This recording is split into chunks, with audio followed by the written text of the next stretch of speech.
Good morning, everyone. I'm Martha Stokes. I'm a retired buy-side professional. I have a CMT. I love to teach during my retirement because I got rather bored and I needed something to do. And this is my legacy, to pass on the information and knowledge that I have from the professional side to you so that you can trade with the professionals rather than chronically trading against them. A lot of times you're trading against smaller funds. I want to remind all of you that a fund manager who has $1.3 billion under management is not a professional. The SEC requires at least $5 billion to be considered a professional, to be allowed in the inner circle of what's going on in the market. So you have like the sun or the solar system, and the sun is the center, the buy side and the sell side. All the professionals are on that inner circle, and everything else is on the outer circle swirling around. And you can't see what's going on in that. So I'm trying to describe it for you from my perspective and what I see going on so that you understand what you should be doing and how you should be doing it. We're looking today at the Nasdaq 100. It used to be the new technology uh, index, and it was fabulous during that era because it really focused on the 1990s big high-tech next generation blue chip stocks in that day.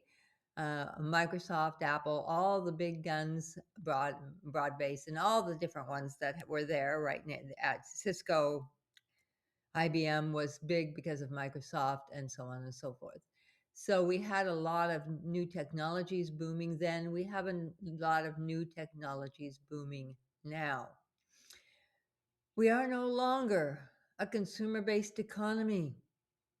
It is hard concept to accept because economists in the U.S. and high profile opinionated people also haven't come to this reality. But we are a digital economy, and the digital economies are decentralized finance, with financial um, investments being the predominant way of making money rather than consumer products. We'll always have consumers. We will always have a number of children and a number of young people, but now we have a inverted population pyramid where there are more people over the age of 40 than under 40. This has never happened before.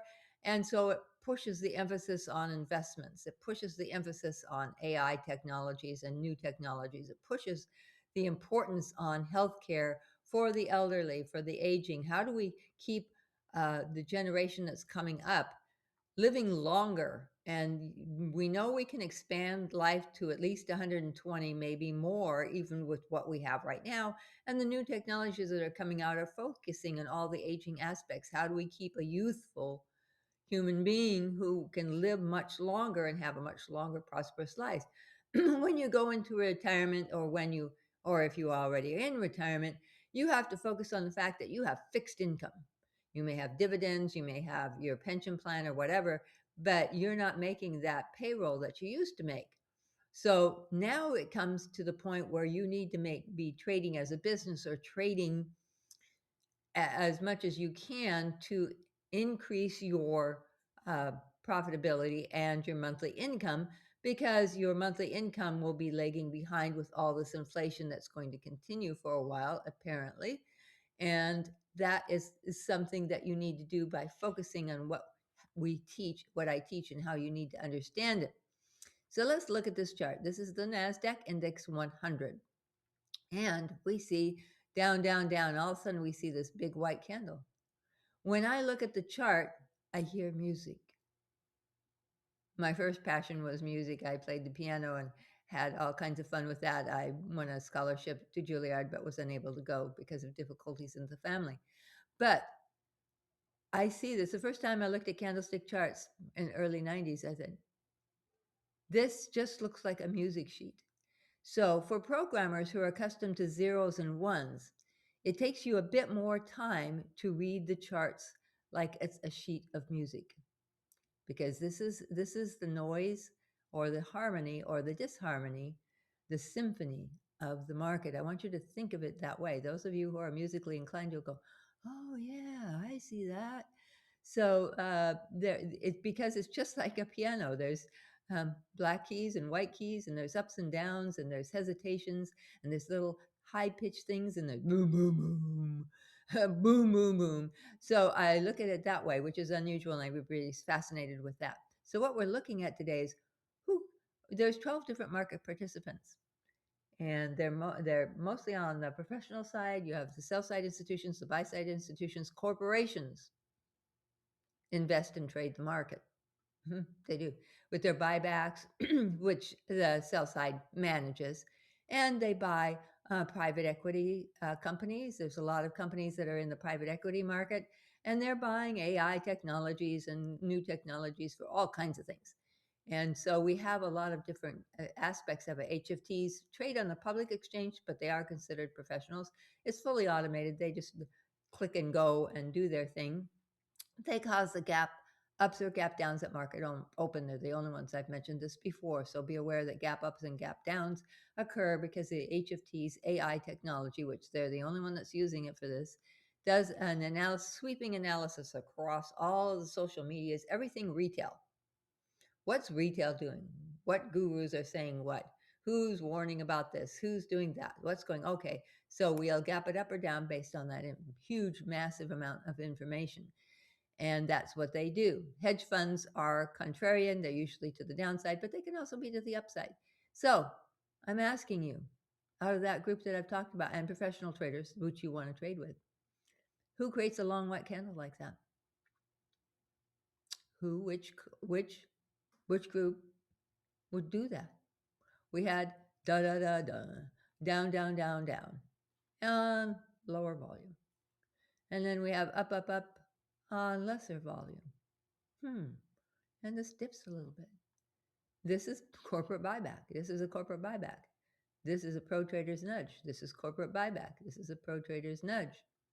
And it's going down today because we're preparing for something, and we need to be aware of that there's some risk there, but there's strong support. We're at a strong support level. When I go through 1,000 charts for my students and study all that and see what's going on, I'm going, everything's at a strong support level. Everything's at a strong support level.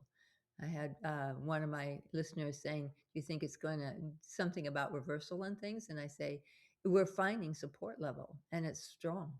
It's very, very strong."